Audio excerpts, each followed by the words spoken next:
Maman a ricané, tu ne seras jamais aussi bonne que ta sœur. Je me suis levé et j'ai dit, alors, demandez-lui de payer tes factures.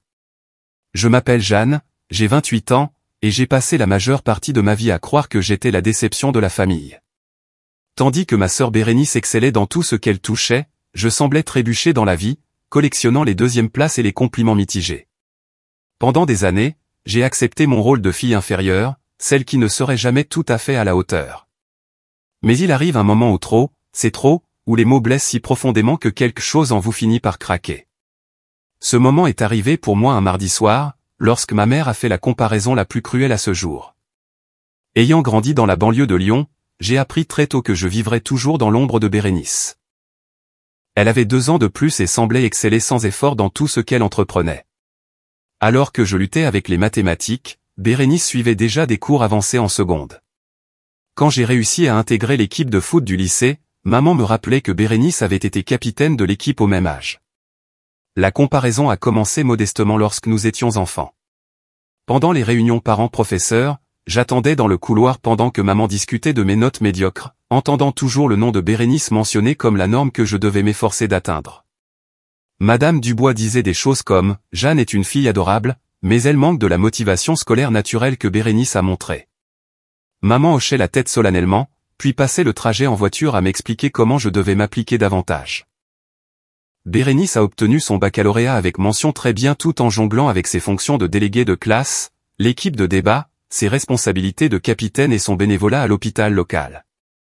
Pendant ce temps, j'atteignais à peine la moyenne, malgré des heures d'études. Le cours d'art plastique était mon seul refuge, le seul endroit où je me sentais vraiment talentueuse et créative. Mais quand je montrais avec enthousiasme mes peintures à maman, elle jetait un bref coup d'œil et disait « C'est joli, ma chérie. As-tu entendu que Bérénice a gagné un autre concours ?» Les annonces de réussite sont devenues une source de douleur particulière. Bérénice a été admise dans plusieurs grandes écoles, choisissant finalement Sciences Po Paris. Le dîner de célébration a duré 3 heures, avec la famille élargie appelant pour féliciter le génie de la famille. Lorsque ma lettre d'acceptation en IUT est arrivée, maman l'a ouverte avec une déception visible.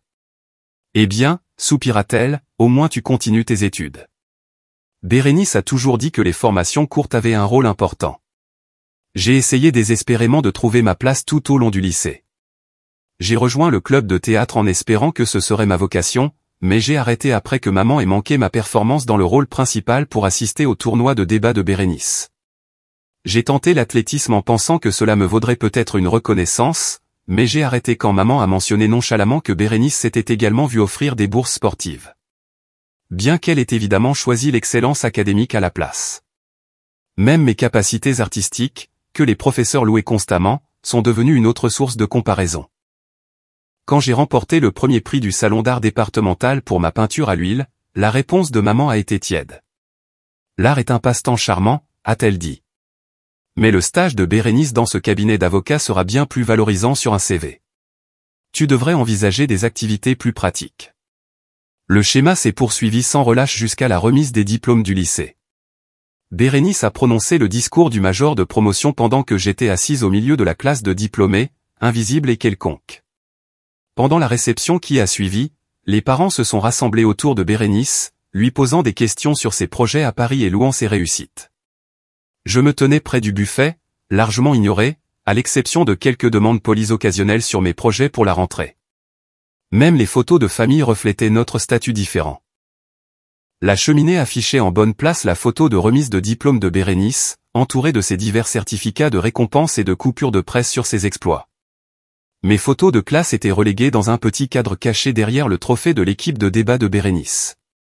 La hiérarchie visuelle de notre famille était claire pour quiconque entrait dans notre maison. Le départ de Bérénice pour Paris a créé un répit temporaire des comparaisons constantes. Mais maman a trouvé des moyens de continuer le schéma. Les appels téléphoniques hebdomadaires avec Bérénice sont devenus des événements que je devais écouter et admirer. Maman mettait les appels sur haut-parleur, s'assurant que j'entende chaque détail des succès académiques de Bérénice, de ses professeurs impressionnants et de ses opportunités de réseautage avec de futurs hauts fonctionnaires. La transition vers l'âge adulte n'a pas diminué les comparaisons. Elles ont simplement évolué vers de nouvelles formes. Tandis que Bérénice excellait à Sciences Po, faisant partie des meilleures publications et décrochant des stages d'été dans des cabinets prestigieux, je luttais pour trouver ma place dans le monde du travail. Mon diplôme en design graphique de l'IUT m'a conduit à un poste dans une petite agence de marketing du centre-ville, créant des publicités pour des entreprises locales. Le travail satisfaisait mes pulsions créatives et payait convenablement, mais maman y faisait constamment référence comme à mon petit boulot d'art. Quand les voisins demandaient des nouvelles de ses filles, elle s'illuminait en décrivant les réussites de Bérénice, puis mentionnait brièvement que je faisais du design pour des entreprises locales. Le ton dédaigneux me blessait à chaque fois, réduisant mes efforts professionnels au niveau d'un passe-temps. La carrière de Bérénice a continué son ascension après l'obtention de son diplôme. Elle a décroché un poste chez Lefebvre et Associés, l'un des cabinets d'avocats les plus prestigieux de la ville, commençant avec un salaire qui dépassait mon revenu annuel de 3 fois. Ses cartes de visite portaient des titres impressionnants, et ses affaires faisaient parfois la une des journaux locaux. Maman collectionnait religieusement ses coupures de presse, créant un album dédié au triomphe professionnel de Bérénice. Pendant ce temps, je construisais mon propre parcours professionnel, suivant des cours du soir en marketing numérique et en conception de sites web pour élargir mes compétences. Ces efforts passaient largement inaperçus aux yeux de maman, qui semblait incapable de reconnaître des réussites qui ne reflétaient pas les marqueurs de succès traditionnels de Bérénice. Quand j'ai reçu une promotion au poste de designer senior et une modeste augmentation de salaire, la réponse de maman a été « C'est merveilleux, ma chérie. As-tu entendu que Bérénice a été sélectionnée pour le programme d'accès rapide au statut d'associé ?» Ma vie personnelle est devenue une autre source de munitions pour les comparaisons. La relation de Bérénice avec Édouard, un chirurgien cardiaque qu'elle a rencontré lors d'un gala de charité, représentait tout ce que maman appréciait dans un partenariat. Édouard conduisait une BMW, possédait un appartement en centre-ville et venait d'une famille de professionnels de la santé. Leur histoire d'amour a été présentée dans les chroniques mondaines, avec des photos d'événements de clubs privés et de dîners de collecte de fonds. Ma vie amoureuse, en revanche, était une série de relations avec des professionnels de la création, des enseignants et des propriétaires de petites entreprises que maman considérait comme assez gentils mais n'allant pas vraiment quelque part. Quand je suis sorti avec Marc, un photographe talentueux qui possédait son propre studio, les commentaires de maman se sont concentrés sur l'instabilité des carrières artistiques. Il a l'air gentil, disait-elle. Mais l'Édouard de Bérénice a une telle sécurité et un tel prestige. Tu devrais chercher quelqu'un de plus établi. La relation avec Marc était en fait prometteuse jusqu'à ce que les questions constantes de maman sur ses perspectives à long terme commencent à affecter ma confiance. Ses observations sur son emploi du temps non conventionnel et ses revenus incertains ont semé des graines de doute qui ont finalement contribué à notre rupture. En y repensant, je réalise à quel point la désapprobation de maman a influencé mes choix romantiques, mesurant toujours les partenaires potentiels par rapport à la sélection apparemment parfaite de Bérénice. Les réunions de famille sont devenues particulièrement difficiles pendant cette période. Bérénice arrivait avec Édouard, tous deux impeccablement habillés et pleins d'histoires sur leurs dernières réussites et expériences. Ils venaient de rentrer d'un week-end dans la région de Bordeaux, où Édouard avait réalisé une opération chirurgicale révolutionnaire, où Bérénice avait gagné une affaire importante pour un client important. Je m'asseyais tranquillement, contribuant peu aux conversations qui semblaient tourner autour de leurs accomplissements. L'annonce des fiançailles a eu lieu lors de la fête du 29e anniversaire de Bérénice, une affaire élégante que maman avait planifiée pendant des mois. Alors que Bérénice montrait son impressionnante bague en diamant, maman a pleuré de joie, commençant immédiatement à planifier ce qu'elle appelait le mariage du siècle. Les fiançailles ont dominé les conversations familiales pendant des semaines, maman recherchant des lieux, discutant des listes d'invités et consultant des magazines de mariage. La demande en mariage d'Édouard avait eu lieu lors d'une escapade romantique à Paris, avec une balade en calèche et un dîner dans un restaurant étoilé au Michelin. L'histoire a été répétée d'innombrables fois aux parents, aux amis et à quiconque voulait bien l'écouter. Maman ajoutait des détails à chaque fois, décrivant la clarté de la bague, l'exclusivité du restaurant et la perfection romantique de tout le week-end. Pendant cette même période, je luttais financièrement en essayant de lancer mon activité de graphiste indépendante les week-ends et les soirs. L'objectif était de devenir finalement totalement indépendante, en créant une base de clients qui me permettrait une liberté créative et de meilleurs revenus. Cependant, la transition exigeait un investissement en temps important et un sacrifice financier initial que maman considérait comme peu pratique et risqué. Bérénice a une telle stabilité, observait maman quand je mentionnais que je travaillais tard sur des projets clients. Elle sait exactement d'où viendra son prochain salaire. Cette idée de freelance semble si incertaine, Jeanne.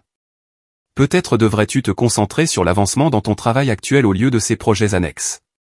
Tout a changé lorsque papa a eu sa crise cardiaque un mardi matin de mars. L'appel est arrivé alors que je travaillais sur la conception d'un logo pour un restaurant local. La voix paniquée de maman, à peine cohérente, expliquait que papa s'était effondré au travail et était transporté d'urgence à l'hôpital. J'ai immédiatement tout laissé tomber et j'ai conduit pour la rejoindre aux urgences, où nous avons passé les 8 heures suivantes à attendre des nouvelles de son état. L'opération a été un succès. La convalescence de papa nécessiterait une hospitalisation prolongée suivie de mois de rééducation cardiaque.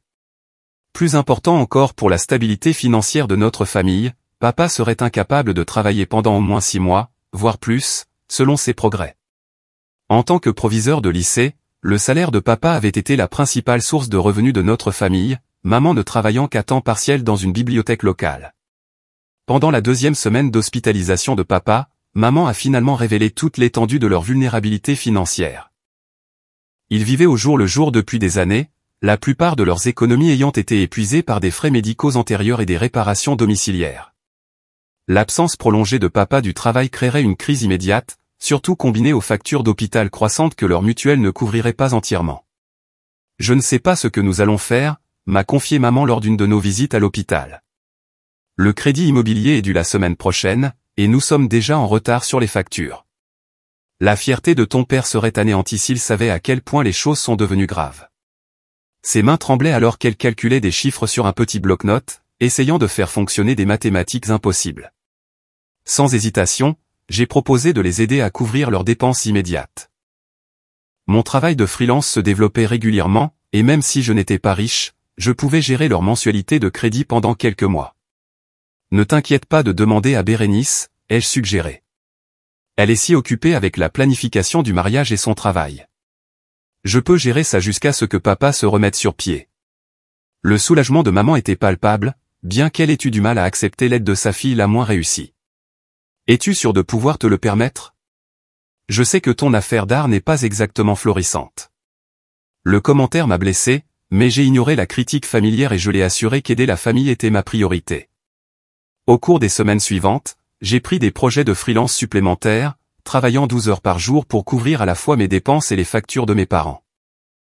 J'ai conçu des sites web pour de petites entreprises, créé des supports marketing pour des associations locales et accepté chaque projet qui se présentait, aussi difficile ou chronophage soit-il. Ma vie sociale a disparu alors que je travaillais les week-ends et les soirs, déterminé à maintenir la stabilité financière de mes parents. L'ironie ne m'a pas échappé que pendant que Bérénice planifiait son mariage somptueux, discutant des arrangements floraux et des options de lieu, j'assurais discrètement que nos parents ne perdent pas leur maison. Maman continuait de tenir Bérénice au courant des progrès médicaux de papa, mais n'a jamais mentionné la crise financière ou mes contributions pour la résoudre. Bérénice restait concentrée sur sa propre vie, ce que je comprenais, mais trouvais de plus en plus frustrant. Mon entreprise de freelance a en fait commencé à prospérer sous la pression de la nécessité. Le travail supplémentaire a conduit à des recommandations et à des clients réguliers, construisant lentement la réputation que je cherchais à établir depuis des années. Cependant, maman semblait incapable de reconnaître ce succès, se référant toujours à mon travail comme à ses petits projets et exprimant son inquiétude quant à mon choix de carrière instable. La pression financière était énorme. Mais ce qui faisait plus mal, c'était l'attitude dédaigneuse continue de maman envers mes sacrifices. Quand je mentionnais être fatigué de travailler tard, elle suggérait que je devais mieux gérer mon temps, comme le fait Bérénice. Quand je ne pouvais pas assister à un dîner de famille à cause d'une échéance client, elle commentait que Bérénice prend toujours du temps pour la famille malgré son emploi du temps chargé. 3 mois après le début de la convalescence de papa, j'avais contribué à plus de 15 000 € pour maintenir mes parents à flot, épuisant la plupart de mes économies et de mon fonds d'urgence. Pourtant, maman continuait de louer le succès de Bérénice et de remettre en question mes choix de vie, apparemment inconsciente du fait que sa fille la moins accomplie empêchait à elle seule un désastre financier. La situation a atteint un point de rupture lors de la fête de fiançailles de Bérénice, une célébration élaborée que maman avait insisté pour organiser. Malgré les difficultés financières de notre famille, en utilisant une partie de l'argent que j'avais fourni, maman a engagé des traiteurs, loué du linge de table élégant et transformé notre jardin en ce qu'elle appelait une vitrine appropriée pour la réussite de Bérénice. Bérénice est arrivée, radieuse dans une robe de créateur, sa bague de fiançailles captant la lumière alors qu'elle acceptait gracieusement les félicitations des 50 invités que maman avait conviés.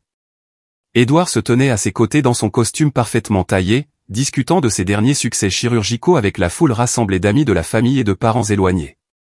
La fête était tout ce que maman avait imaginé, une célébration digne de sa fille réussie. J'avais passé la matinée à aider aux préparatifs, à arranger les fleurs et à installer les tables, pendant que maman dirigeait chaque détail avec une précision militaire. « Assure-toi que les cartons de table de Bérénice sont parfaitement positionnés », a-t-elle ordonné. Cela doit être absolument impeccable pour son jour spécial. J'ai souri et obéi, ravalant mon ressentiment de financer une célébration pour quelqu'un qui avait été absent pendant la crise de notre famille. Pendant les toasts, un parent après l'autre a loué les accomplissements de Bérénice et son choix d'un fiancé si impressionnant. Oncle Gérard a levé son verre à la success story de la famille, tandis que tante Martine s'extasiait sur la fierté que maman devait ressentir d'avoir une fille si exceptionnelle. Je me tenais à l'arrière de la foule, applaudissant poliment tout en me sentant de plus en plus invisible. Le moment qui a fait voler en éclats le peu de patience qui me restait est arrivé lorsque l'on a interrogé maman sur ses deux filles pendant la réception. Madame Bernard, la voisine, a demandé comment allaient les deux filles. Et la réponse de maman a révélé tout ce qu'elle ressentait vraiment. Bérénice est évidemment florissante, a-t-elle commencé, faisant un geste vers le couple heureux. Elle est en bonne voie pour devenir associée au cabinet, fiancée à cet homme merveilleux et planifie le plus beau des mariages. Jeanne, eh bien. Jeanne est encore en train de se chercher avec ses petits projets artistiques. Le mépris désinvolte, exprimé devant des gens qui me connaissaient depuis l'enfance, a été comme un coup physique. Je m'étais épuisé au travail pour maintenir la stabilité financière de notre famille, sacrifiant ma propre sécurité et mon avenir, pour être qualifié de quelqu'un qui se cherche encore. L'humiliation me brûlait la poitrine alors que les amis voisins hochaient la tête avec sympathie, me considérant clairement comme la déception de la famille. Plus tard dans la soirée, alors que j'aidais à nettoyer après la fête que j'avais essentiellement financée, maman a continué son flot de commentaires centrés sur Bérénice. N'était-elle pas tout simplement radieuse ce soir? La famille d'Édouard a été si impressionnée par tout. C'est exactement le genre de célébration que Bérénice mérite après tout son travail acharné et son succès. Les éloges se sont poursuivis sans relâche alors que nous rangions les restes de nourriture et plions les tables de location.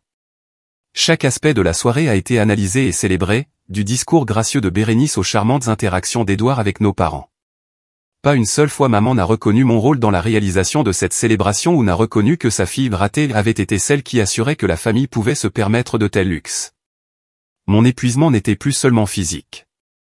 Il était émotionnel et spirituel. Travailler à plusieurs emplois pour soutenir des parents qui ne voyaient pas ma valeur me coûtait un tribut que j'avais du mal à gérer. Le sommeil était devenu insaisissable alors que le stress financier et la douleur émotionnelle se combinaient pour créer un état d'anxiété constant.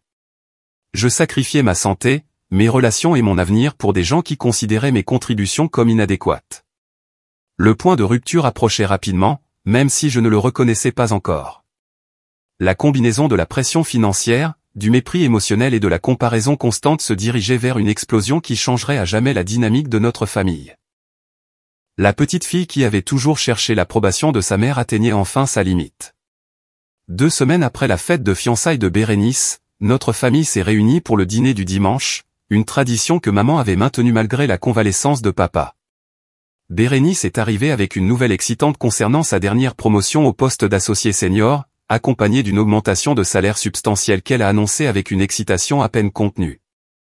La promotion s'accompagnait d'un bureau d'angle, d'une liste de clients prestigieux et d'une reconnaissance comme l'une des étoiles montantes du cabinet. La réaction de maman a été immédiate et effusive. Elle a applaudi avec délice, appelant immédiatement papa du salon pour partager la merveilleuse nouvelle. « As-tu entendu ça, Gérard ? Bérénice est devenue associée senior à son âge, la plus jeune de l'histoire du cabinet. » Sa fierté était indubitable alors qu'elle bombardait Bérénice de questions sur les détails de la promotion, l'augmentation de salaire et ce que cela signifiait pour ses futures perspectives de partenariat. La célébration s'est poursuivie pendant la préparation du dîner, maman exprimant à plusieurs reprises son émerveillement devant la réussite de Bérénice. « J'ai toujours su que tu étais destinée à de grandes choses », s'est-elle extasiée en dressant la table avec sa plus belle porcelaine, traitant le repas comme une autre célébration impromptue. « C'est exactement ce dont je rêvais quand tu étais petite, te voir exceller dans tout ce que tu touchais. » Au cours de cette même conversation, j'ai mentionné avoir décroché mon plus gros contrat de freelance à ce jour, un projet de refonte de marque complet pour une chaîne de restaurants régionale qui fournirait un revenu stable pour les 6 prochains mois. Le projet représentait une étape importante dans le développement de mon entreprise, pouvant potentiellement mener à des clients d'entreprises similaires et établir ma réputation sur le marché du design commercial. La réponse de maman à ma nouvelle a été distraite et minimale. « C'est bien, ma chérie », a-t-elle dit sans lever les yeux de la salade qu'elle préparait. « Combien ça va te rapporter ?» Quand j'ai mentionné la valeur du contrat, elle a hoché la tête distraitement et a immédiatement reporté son attention sur les détails de la promotion de Bérénice. Le contraste d'enthousiasme était frappant et blessant, réduisant ma percée professionnelle à une note de bas de page mineure dans la célébration de Bérénice. Bérénice a ensuite mentionné nonchalamment ses projets de vacances avec Édouard, un tour d'Europe de 2 semaines prévu pour l'automne. Ils avaient réservé des vols en première classe pour Londres, avec des arrêts à Paris, Rome et Barcelone, séjournant dans des hôtels de luxe et prévoyant de visiter des restaurants exclusifs et des dégustations de vins privés. Le voyage coûterait plus que ce que je gagnais en 6 mois, mais Bérénice en a discuté comme d'une récompense bien méritée pour leur dur travail. Maman a écouté ses plans de vacances avec une envie visible, commentant avec nostalgie à quel point ce devait être merveilleux de pouvoir s'offrir de tels luxes. Je ne me souviens même plus de la dernière fois que ton père et moi avons pris de vraies vacances, a-t-elle soupiré. Nous parlons de rendre visite à ta tante Sophie sur la Côte d'Azur depuis des années, mais nous ne semblons jamais avoir l'argent pour voyager. L'ironie était écrasante. Pendant que Bérénice planifiait des vacances coûteuses, je finançais discrètement les dépenses de base de nos parents depuis des mois. L'argent qui aurait pu emmener maman et papa sur la Côte d'Azur les maintenait plutôt dans leur maison, payant les factures et couvrant les frais médicaux. Pourtant, d'une manière ou d'une autre, ce soutien pratique était invisible par rapport au choix de vie glamour de Bérénice. Au fur et à mesure que le dîner avançait, maman a continué à partager des nouvelles de la vie de Bérénice qui mettaient en évidence l'écart croissant entre le succès de ma sœur et mes échecs perçus. Le cabinet d'avocats de Bérénice a été présenté dans un prestigieux magazine juridique. Édouard avait été invité à prendre la parole lors d'une conférence médicale à Marseille. Leurs photos de fiançailles avaient été sélectionnées pour la page mondaine du journal régional. Chaque réussite était célébrée et analysée, tandis que mes propres progrès restaient non reconnus. La conversation s'est inévitablement tournée vers mon apparence et mes choix de vie, des sujets que maman abordait avec une désapprobation à peine dissimulée. Ma tenue décontractée était comparée défavorablement à la garde-robe professionnelle de Bérénice. Mon célibat était mis en contraste avec la relation stable de Bérénice. Mon parcours professionnel non conventionnel était remis en question à la lumière du succès traditionnel de Bérénice. Tu sais, Jeanne, a dit maman en servant le dessert, le succès de Bérénice n'est pas arrivé par hasard. Elle a fait des choix intelligents, s'est concentrée sur la stabilité et a construit une base solide pour son avenir. Il est peut-être temps que tu envisages de suivre son exemple au lieu de ses activités créatives risquées. La tension montante devenait insupportable. Chaque mot était comme une autre petite coupure, un autre rappel de mon insuffisance aux yeux de maman. Le sacrifice financier que j'avais fait n'était non seulement pas reconnu, mais activement rejeté comme la preuve de mes mauvais choix de vie. La fille qui avait maintenu la famille à flot se faisait sermonner sur le fait de suivre l'exemple de la fille qui avait été complètement absente pendant la crise. Mes réserves émotionnelles étaient épuisées par des mois de stress financier, de surmenage et de critiques constantes. La combinaison de l'épuisement et du ressentiment créait un mélange volatile qui approchait de son point de rupture. Quelque chose devait céder, et je sentais ce moment approcher à chaque commentaire dédaigneux et comparaison défavorable. La confrontation finale a eu lieu 3 jours plus tard, un mercredi soir, lorsque je suis passé déposer le paiement du crédit pour le mois suivant. Maman était dans la cuisine, examinant les magazines de mariage que Bérénice avait laissés lors de sa récente visite, prenant des notes sur les lieux de réception et les arrangements floraux pour ce qu'elle avait commencé à appeler l'événement de la décennie. J'ai posé l'enveloppe contenant le chèque du crédit sur le comptoir, comme c'était devenu notre routine mensuelle au cours des 4 derniers mois. Le montant représentait près de la moitié de mon revenu mensuel actuel, un sacrifice qui exigeait une budgétisation minutieuse et un travail supplémentaire continu pour le maintenir. Pourtant, maman a pris l'enveloppe sans un mot de reconnaissance, comme si l'argent se matérialisait de nulle part plutôt que des économies épuisées de sa fille. Bérénice a trouvé le lieu le plus exquis, a annoncé maman sans lever les yeux du magazine. Le domaine de la Roseraie a une disponibilité pour le printemps prochain et elle va verser un acompte demain. La salle de bal surplombe la rivière et ils peuvent accueillir 300 invités. C'est exactement ce qu'elle mérite pour son jour spécial. J'ai calculé rapidement dans ma tête. Le lieu que maman décrivait coûtait plus que ce que j'avais contribué aux dépenses de mes parents pendant toute la période de 4 mois. L'ironie de voir Bérénice dépenser somptueusement pour une seule journée alors que je luttais pour garder nos parents logés était accablante. Pourtant, d'une manière ou d'une autre, mes sacrifices restaient invisibles tandis que les dépenses de Bérénice étaient célébrées comme appropriées et méritées. Le point de rupture est arrivé lorsque maman a détourné son attention des magazines de mariage pour se concentrer sur mon apparence et mes choix de vie. Tu sais, Jeanne, tu devrais vraiment prendre mieux soin de toi. Regarde comme Bérénice est toujours impeccable, même quand elle passe à l'improviste. Et cette histoire de freelance, ça fait des années maintenant, et tu as toujours des difficultés financières. Il est peut-être temps d'accepter que certaines personnes sont simplement faites pour des chemins plus traditionnels. Ces mots ont frappé comme des coups physiques. Chaque comparaison était un rappel de mon insuffisance perçue. Les difficultés financières qu'elle mentionnait étaient directement liées au fait que je les soutenais, mais ce lien semblait totalement lui échapper. Dans son esprit, le succès de Bérénice se justifiait de lui-même, tandis que mes sacrifices indiquaient un échec plutôt qu'une générosité. Le coup de grâce dévastateur est venu lorsque maman m'a regardé droit dans les yeux avec une expression de déception et de frustration. Ses prochains mots allaient tout changer entre nous, franchissant une ligne qui ne pourrait jamais être effacée. Je ne comprends tout simplement pas pourquoi tu ne peux pas être plus comme ta sœur. Bérénice a tout compris. Carrière, relations, projets d'avenir. Tu ne seras jamais à la hauteur de ta sœur, Jeanne. Le plus tôt tu l'accepteras, le plus tôt tu pourras trouver un moyen de te contenter de moi.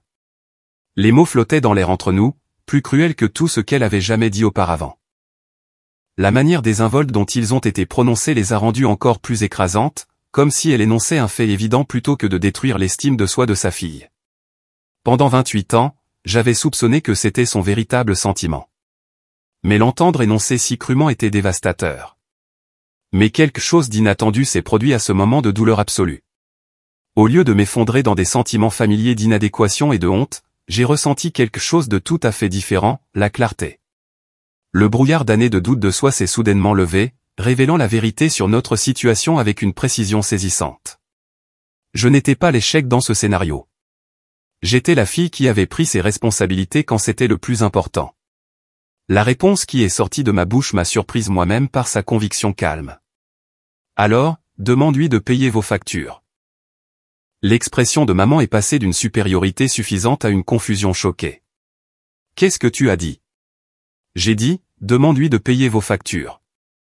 Ma voix est restée stable alors que 28 ans de vérité refoulée trouvaient enfin leur expression.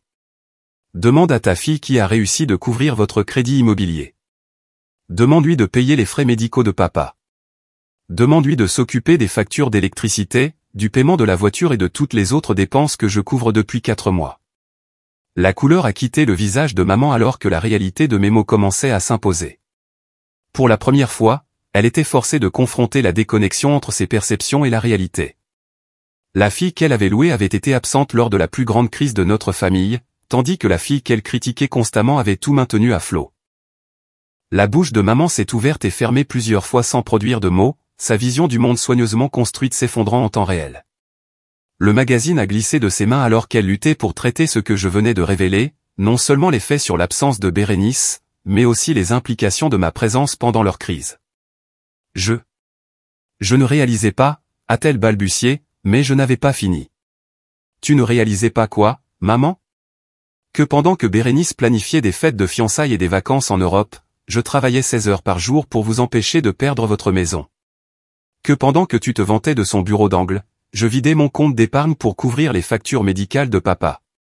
Ma voix est restée calme, mais chaque mot portait le poids de mois de frustration accumulée. J'ai commencé à détailler exactement ce que mes contributions avaient couvert, sortant mon téléphone pour montrer des relevés bancaires et des confirmations de paiement. Mensualité du crédit de mars, mon argent.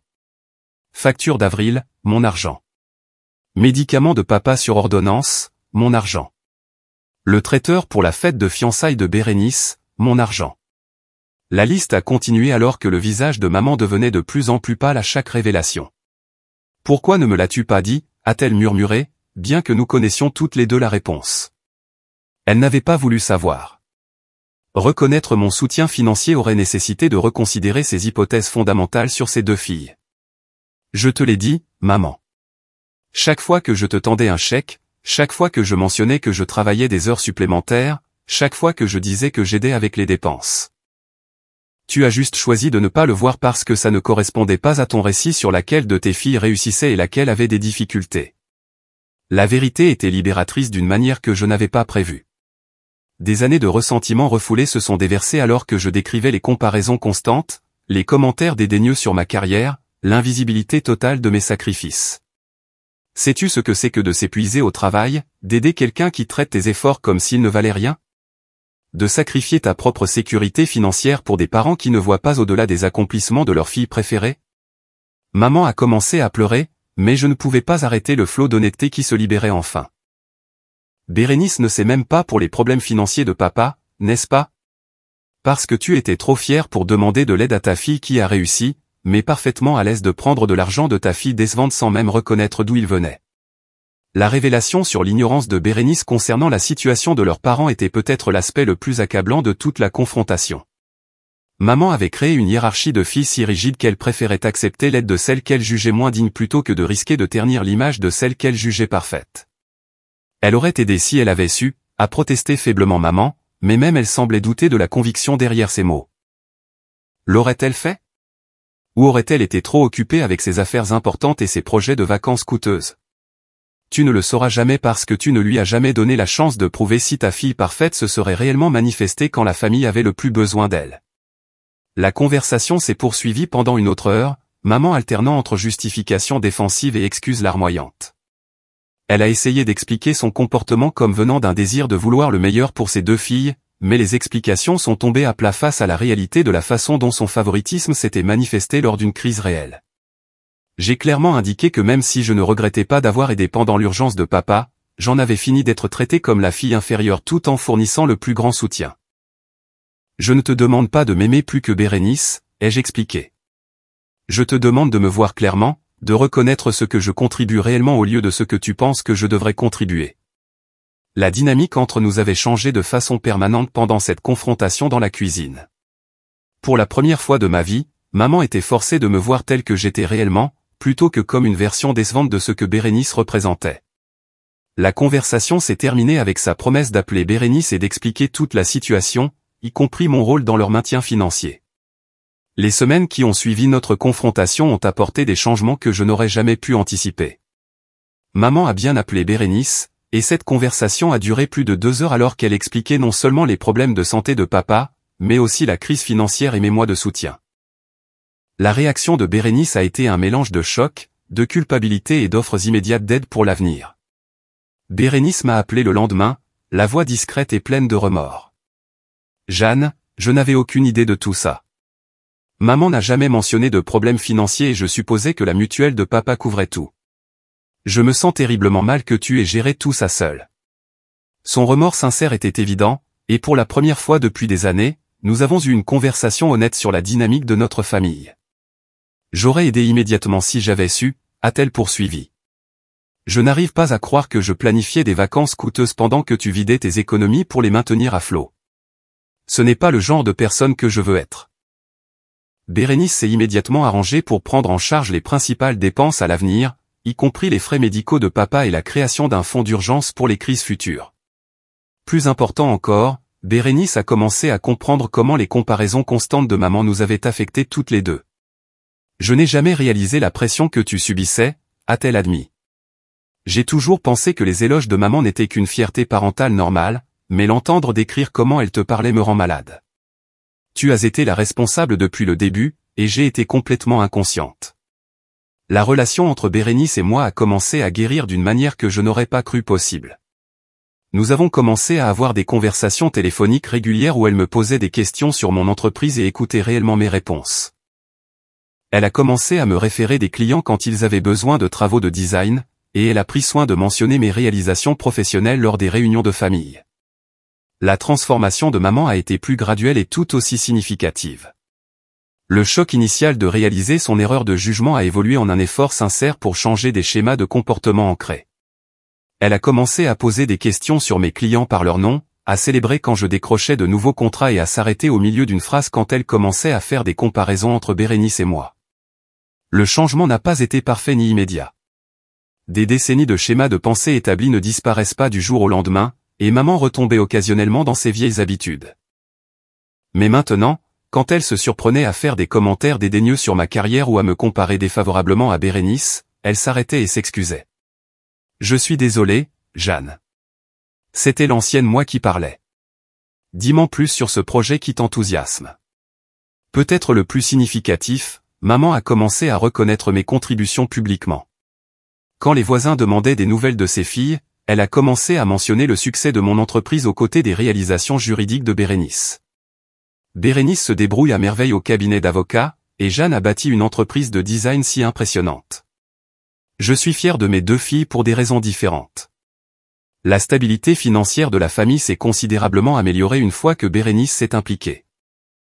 Elle a non seulement pris en charge les dépenses immédiates, mais a également aidé maman et papa à créer un budget et un fonds d'urgence qui préviendraient les crises futures. La convalescence de papa a bien progressé, et il a pu retourner au travail à temps partiel après 6 mois, avec un plan pour reprendre ses fonctions à plein temps l'année suivante.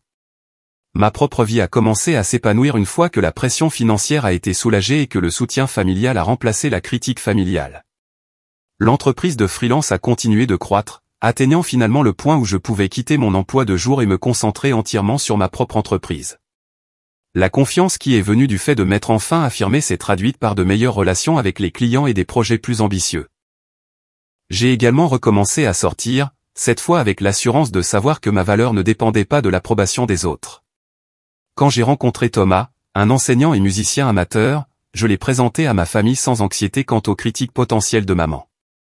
Sa réponse a été véritablement accueillante, se concentrant sur sa gentillesse et son intelligence plutôt que sur son salaire ou son niveau de prestige. 6 mois après cette confrontation qui a changé ma vie dans la cuisine de maman, notre famille s'est réunie pour le repas de la Toussaint avec une dynamique complètement différente de toutes les fêtes précédentes. Bérénice et Édouard étaient là, ainsi que Thomas, et la conversation coulait naturellement entre les intérêts et les réussites de chacun, sans la tension sous-jacente qui avait caractérisé les rassemblements précédents. Maman avait passé les semaines précédant la Toussaint à planifier soigneusement le repas, s'assurant d'inclure des plats que tout le monde appréciait, plutôt que les présentations élaborées qu'elle pensait impressionner Bérénice. Elle m'a demandé quel était mon dessert préféré et a pris soin de le préparer aux côtés de la tarte aux pommes préférée de Bérénice. Ces petits gestes représentaient d'énormes progrès dans la reconnaissance de ces deux filles comme des membres de la famille tout aussi précieux. Pendant le dîner, lorsque l'oncle Gérard a demandé comment allaient les filles, la réponse de maman a reflété sa nouvelle compréhension de nos chemins différents mais tout aussi valables. Bérénice se débrouille à merveille au cabinet d'avocats, et elle et Édouard préparent un si beau mariage pour le printemps prochain. L'entreprise de design de Jeanne a vraiment décollé cette année, et elle vient de décrocher un contrat avec une grande chaîne de restaurants. Je suis si fier de la façon dont mes deux filles travaillent dur et de la façon dont elles ont construit des carrières si différentes mais réussies. La conversation s'est poursuivie naturellement, Bérénice et moi contribuant toutes deux avec des histoires sur notre travail, nos relations et nos projets. Thomas s'est intégré sans heurts dans la dynamique familiale, discutant de politique de l'éducation avec papa et partageant des recommandations musicales avec Bérénice. Pour la première fois de ma vie d'adulte, je me sentais complètement à l'aise d'amener quelqu'un que j'appréciais dans notre cercle familial. Peut-être le plus révélateur, lorsque Bérénice a annoncé qu'elle et Édouard avaient décidé de reporter leurs vacances européennes pour aider à établir le fonds d'urgence familial, la réponse de maman a été une fierté immédiate plutôt qu'une déception face au voyage de luxe annulé. « C'est si attentionné de votre part à tous les deux », a-t-elle dit.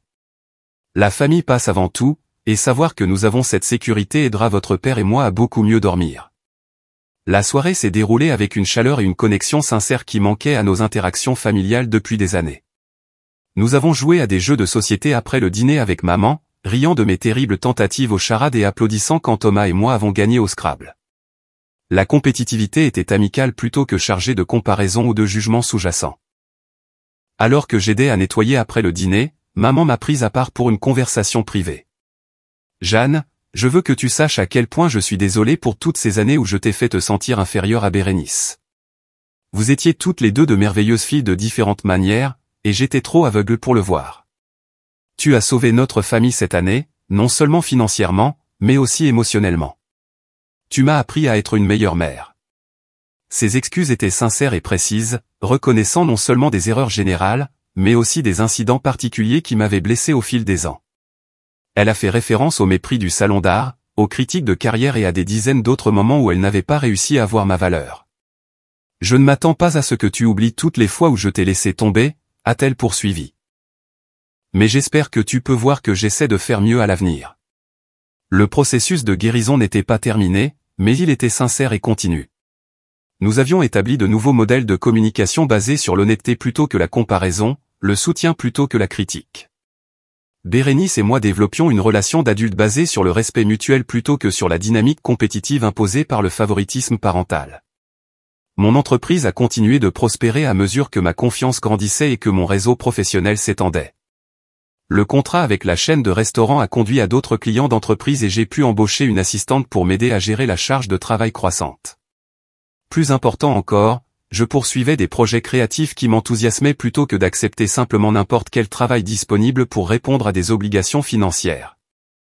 La relation avec Thomas s'est également approfondie, construite sur une base de respect mutuel et de valeurs partagées plutôt que sur mon ancien schéma de recherche de validation à travers les relations amoureuses. Il appréciait mes capacités artistiques, soutenait mes ambitions commerciales et s'intégrait naturellement dans mes relations familiales sans créer de stress ou de conflits supplémentaires. En repensant à cette confrontation dans la cuisine de maman, j'ai réalisé que c'était le moment le plus important de ma vie d'adulte. Trouver le courage de dire la vérité à quelqu'un qui avait contrôlé mon image de moi pendant des décennies était terrifiant, mais c'était aussi libérateur d'une manière que je n'aurais pas pu imaginer. La petite fille qui avait passé des années à chercher l'approbation avait enfin appris à s'approuver elle-même. Parfois, la personne qui a le plus besoin d'entendre votre valeur, c'est vous-même. Mais parfois, il faut le dire à voix haute à quelqu'un d'autre avant de pouvoir vraiment y croire. Ce mercredi soir, quand je me suis enfin levé et que j'ai exigé d'être vu clairement, je ne changeais pas seulement ma relation avec maman. Je revendiquais ma propre valeur et refusais d'accepter moins que ce que je méritais. La dynamique familiale avait changé de façon permanente, basée maintenant sur la réalité plutôt que la perception, sur les contributions réelles plutôt que sur des hiérarchies imaginaires. Nous avions encore du travail à faire pour reconstruire la confiance et changer les anciens schémas, mais nous le faisions ensemble, en tant que famille qui voyait et appréciait enfin clairement chaque membre.